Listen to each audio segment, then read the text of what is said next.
ITA 2019, questão número 7. Uma questão muito bacana de hidrodinâmica, especificamente sobre o efeito Magnus. Vamos à leitura então? Uma bola é deixada cair conforme a figura. Inicialmente, ela gira com velocidade angular ômega no sentido anti-horário para quem observa do leste, sendo nula a velocidade do seu centro de massa. Durante a queda, o eixo de rotação da bola permanece sempre paralelo à direção oeste-leste. Considerando o efeito do ar sobre o movimento de queda da bola, são feitas as seguintes afirmações. Letra A. A bola está sujeita apenas às forças verticais e, portanto, cairá verticalmente. A bola adquire uma quantidade de movimento para o norte ou para o oeste. A bola adquire quantidade de movimento para o leste ou para o sul. Quanto maior for a velocidade angular ômega da bola, mais ela se afastará do ponto C. Vamos lá. Eu quero introduzir para vocês, pessoal, o conceito de efeito Magnus. Vou colocar aqui.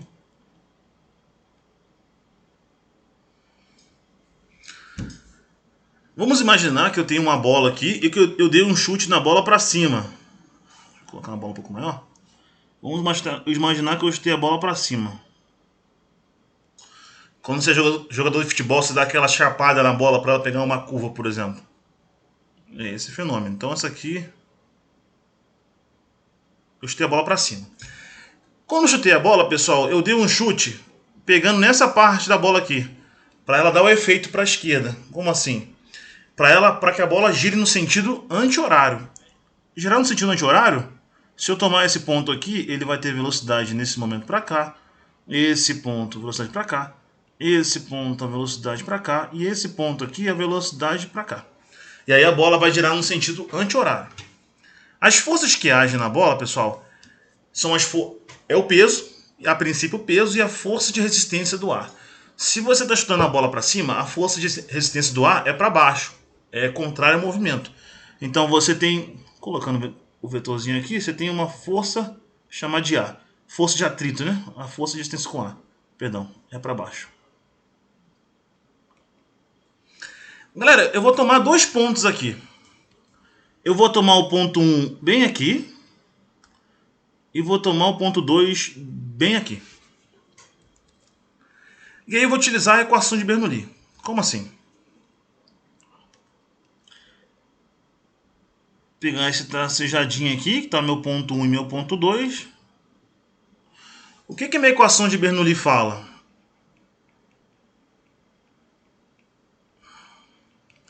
Ela fala que, posso apagar aqui? Pressão mais ρ g h mais ρ v ao quadrado sobre 2 igual a constante.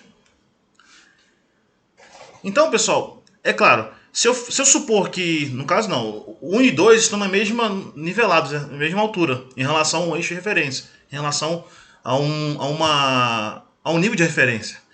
Então, para esses pontos, como eu não tenho desnível, se eu fosse escrever a equação de Bernoulli para eles, seria P mais ρ v ao quadrado sobre 2. É constante nesse ponto. P1 mais ρ v ao quadrado sobre 2 igual a P2 mais ρ v2 ao quadrado sobre 2. Isso aqui é uma constante. Então, repara o seguinte, pessoal. Analisar primeiro o ponto 1. Esse ponto 1, e da equação de Bernoulli também a gente pode tirar o seguinte, ó. Como P mais ρ v ao quadrado sobre 2 é constante, e a massa específica, o ρ, é constante, se eu aumentar a minha pressão, eu diminuo a minha velocidade. Da mesma forma, analogamente, se eu diminuir a pressão, eu aumento a velocidade. Então, pontos que têm velocidades menores são pontos que têm maiores pressões. Isso é importante. Então, vamos analisar o ponto 1. O ponto 1, nesse momento aqui, ele tem a velocidade para baixo. Eu vou até colocar aqui o vetorzinho de velocidade. V aqui, V, V e V.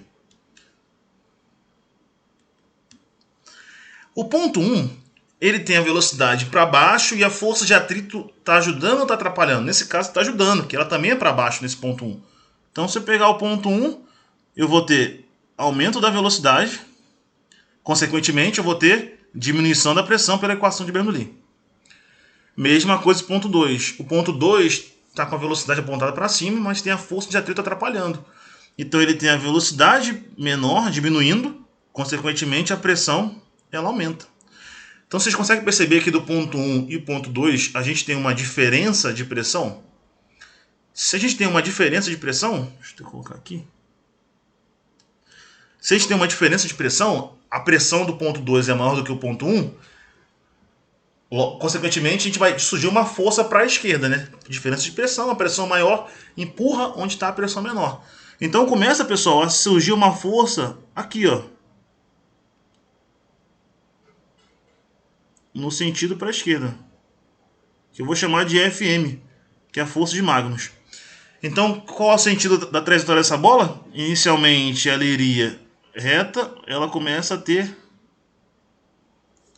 esse movimento, de ela começar a se transladar para a esquerda. A gente tem um movimento rotatório, um movimento de rotação, que gera a força de Magnus e que gera essa translação. Perfeito? Sabendo disso agora, eu queria dar essa introdução para vocês, para a gente conseguir fazer especificamente essa questão.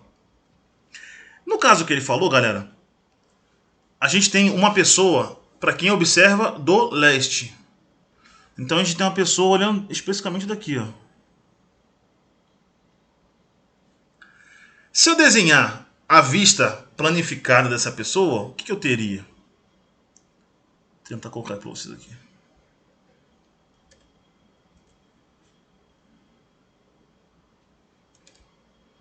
Eu teria aqui o nosso eixo para cima. Eu estou olhando do ponto leste. Aqui estaria o sul, aqui estaria o norte, e o eixo leste, pessoal, está aqui, ó. Tá saindo do seu computador, tá saindo do seu celular, tá saindo desse plano que você está olhando. Eu estou olhando de frente. Para mim que estou olhando de frente, vou colocar a bola um pouquinho maior, tudo bem? Ele fala: primeira coisa, a bola é deixada cair conforme mostra a figura. Se ela está caindo, a força de atrito com A vai surgir para cima. Então vai surgir um FA para cima aqui e vai surgir um FA para cima aqui. Ele fala também que, ó, inicialmente ela gira com velocidade angular ômega no sentido anti-horário para quem observa do leste. Então a gente que está aqui no leste olhando essa bola caindo, a gente tem ela com esse sentido aqui de rotação, ó, sentido anti-horário, ó. Vou fazer a mesma coisa. Aí ele vai falar algumas afirmativas. Vamos primeiro descobrir para onde está a força de Magnus.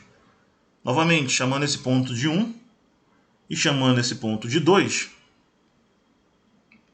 O que acontece com o ponto 1? O ponto 1, pessoal, ele tem a velocidade nesse ponto para baixo, está sendo atrapalhado pela força de atrito, está sendo desacelerado pela força de atrito.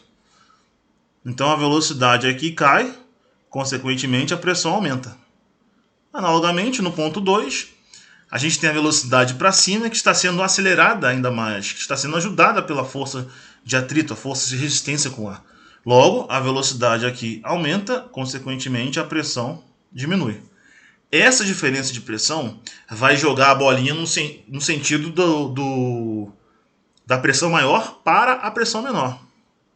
Então, o que vai surgir aqui? Vai surgir uma força de Magnus para cá, ó. Chamar de FM. E aí a bolinha que inicialmente cairia, eu coloquei a bola maior para a gente conseguir ver esses vetores aí mais claro, de forma mais clara. A bolinha cairia na vertical, ela começa a ter uma tendência de movimento aqui, ó, na direção do polo norte, da direção do ponto norte. Então a gente consegue analisar cada afirmativo aqui. Primeiro, a bola está sujeita apenas a forças verticais, que no caso seria peso e força de atrito com ar, e portanto cairá verticalmente. Falso, porque pelo surgimento da força de Magnus, devido ao efeito Magnus, ela tem esse deslocamento para a direita ali, para o sentido norte. Afirmativa 2. Então, pessoal, já não pode ser letra A, tá? Afirmativa 2. A bola adquire quantidade de movimento. Quantidade de movimento, massa vezes velocidade. Ela começa a ter um movimento para o sentido norte. Então, ela adquire quantidade de movimento para o norte ou para o oeste. Quando fala para um lugar ou para outro, então se eu for para um desses só, Tô certo. Então a bolinha, ela vai pro norte ou vai pro oeste? Ela não vai pro oeste, mas ela vai pro norte. Parece bobo que eu tô falando, mas muita gente já vê se embolando com essa afirmativa aqui. Então, ou a bolinha adquire o movimento pro norte, se ela adquirir pro norte tá certo, ou se ela adquirir pro oeste tá certo. Como ela adquire pro norte, isso aqui é verdadeiro. Se a 2 é verdadeira, não pode ser letra C, não pode ser letra D. Afirmativa 3. A bola adquire quantidade de movimento para o leste ou para o sul. Uma coisa ou outra. Ela adquire para o leste? Não, ela não está vindo na nossa direção. Então, tá falso aqui. Ela adquire para o sul? Não, ela adquire para o norte. Então, tá falso também. De forma que a 3 é falsa. 4. Quanto maior for a velocidade angular ômega da bola, mais ela se afastará do ponto C. Vamos lá. Isso aqui é importante. Quanto maior for a velocidade ômega, a velocidade linear é dada por ômega R. R constante, se o ômega varia, essa velocidade linear aqui, ela varia também, pessoal. A velocidade linear que vai entrar na equação de Bernoulli. Então, quanto mais você aumenta o ômega, quanto mais você aumenta o ômega, como é que eu posso explicar isso? Mais você está aumentando a velocidade linear. Então, mais acentuado vai ser o efeito da diferença de pressão. Quanto mais você aumenta a velocidade, pessoal, mais você diminui a pressão. Então, deixa eu até colocar aqui, ó.